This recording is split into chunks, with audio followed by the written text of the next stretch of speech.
And of all the mechanisms of defense of this system, there are two that repeatedly come up. The first is this idea that the system has been the cause of the material progress we have seen on this planet. Well, no. There are basically two root causes which have created the increased so-called wealth and population growth we see today. One, the exponential advancement of production technology, hence scientific ingenuity. And two, the initial discovery of abundant hydrocarbon energy, which is currently the foundation of the entire socioeconomic system. The free market, capitalist, monetary market system, whatever you want to call it, has done nothing but ride the wave of these advents with a distorted incentive system and a haphazard, grossly unequal method of utilizing and distributing those fruits. The second defense is a belligerent social bias generated from years of propaganda, which sees any other social system as a route to so-called tyranny, with various name droppings of Stalin, Mao, Hitler, and the death tolls they generated. Well, as despotic as these men might have been, along with the societal approaches they perpetuated, when it comes to the game of death, when it comes to the systematic daily mass murder of human beings, nothing in history compares to what we have today. Famines throughout at least the last century of our history have not been caused by a lack of food. They've been caused by relative poverty. The economic resources were so inequitably distributed that the poor simply didn't have enough money with which to buy the food that would have been available if they could have afforded to pay for it. That would be an example of structural violence. Another example, in Africa and some other areas, but I'll particularly focus on Africa, tens of millions of people are dying of AIDS. Why are they dying? It's not because we don't know how to treat AIDS. We have, millions of people in the wealthy countries are getting along remarkably well because they have the medicines that will treat it. The people in Africa who are dying of AIDS are not dying because of the HIV virus. They're dying because they don't have the money with which to pay for the drugs that would keep them alive. Gandhi saw this. He said the deadliest form of violence is poverty. And that's absolutely right.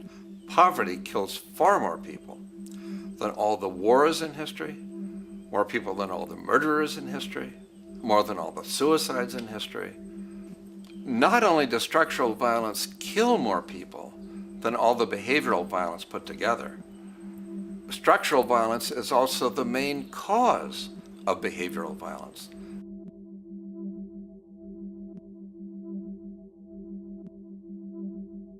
Oil is the foundation of, and that is present throughout the edifice of human civilization. There are 10 calories of hydrocarbon energy, oil and natural gas, in every calorie of food you and I eat in the industrialized world. Fertilizers are made from natural gas. Pesticides are made from oil. You drive oil-powered machines to plant, plow, irrigate, harvest, transport, package. You wrap the food in plastic, that's oil. All plastic is oil. There are 7 gallons of oil in every tire. Oil is everywhere. It's ubiquitous. And it's only because of oil that there are 7 billion people, or almost 7 billion people on this planet right now. The arrival of this cheap, easy energy, which is equivalent, by the way, to billions of slaves working around the clock, changed the world in such a radical way over the last century, and the population has gone up 10 times. But by 2050, oil supply is able to support less than half the present world's population in their present way of life. So the scale of adjustment to live differently is just enormous. The world is now using 6 barrels of oil for every barrel it finds. 5 years ago, it was using 4 barrels of oil for every barrel it finds. A year from now, it's going to be using 8 barrels of oil for every barrel it finds. What's disturbing to me is the lack of any real effort from governments worldwide or industry leaders worldwide to do something different. I mean, we have these sort of attempts to build more wind power and to maybe do something with tide. We've got attempts to make our cars a little bit more efficient.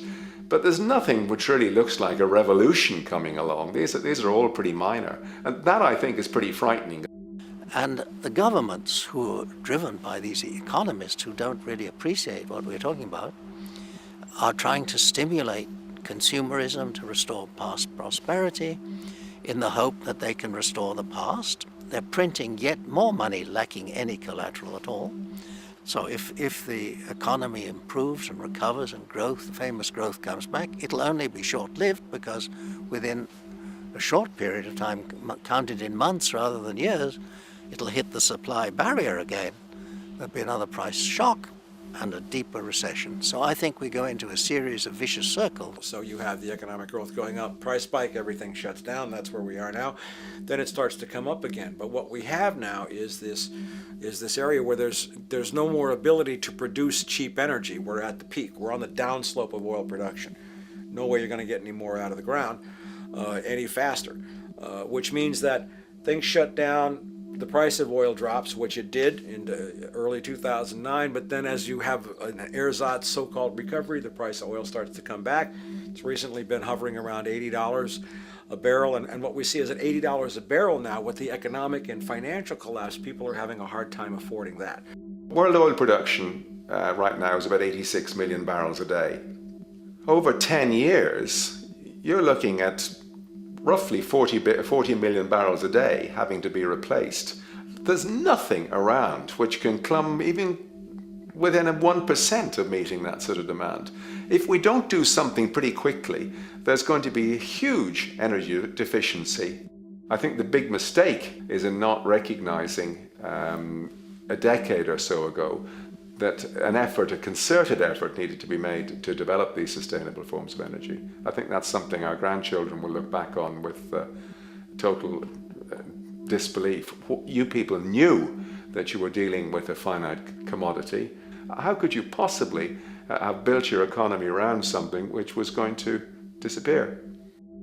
For the first time in human history, the species is now faced with the depletion of a core resource central to our current system of survival.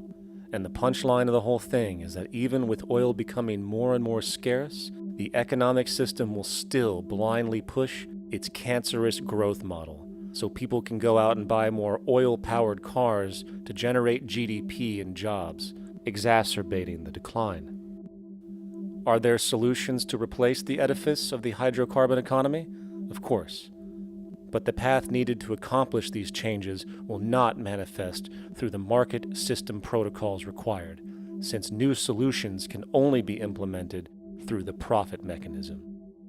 People are not investing in renewable energies because there is no money in it in both the long and short term, and the commitment needed to make it happen can only occur at a severe financial loss. Hence, there is no monetary incentive, and in this system, if there's no monetary incentive, things do not happen. And on top of it all, peak oil is just one of many surfacing consequences of the environmental social train wreck gaining speed today. Other declines include freshwater, the very fabric of our existence, which is currently showing shortages for 2.8 billion people, and those shortages are on pace to reach 4 billion by 2030. Food production, the destruction of arable cropland, from which 99.7% of all human food comes from today, is occurring up to 40 times faster than it is being replenished. And over the last 40 years, 30% of the arable land has become unproductive. Not to mention that hydrocarbons are the backbone of agriculture today, and as it declines, so will the food supply. As far as resources in general, at our current patterns of consumption, by 2030 we will need 2 planets to continue our rates, not to mention the continual destruction of life-supporting biodiversity, causing extinction spasms and environmental destabilization across the globe.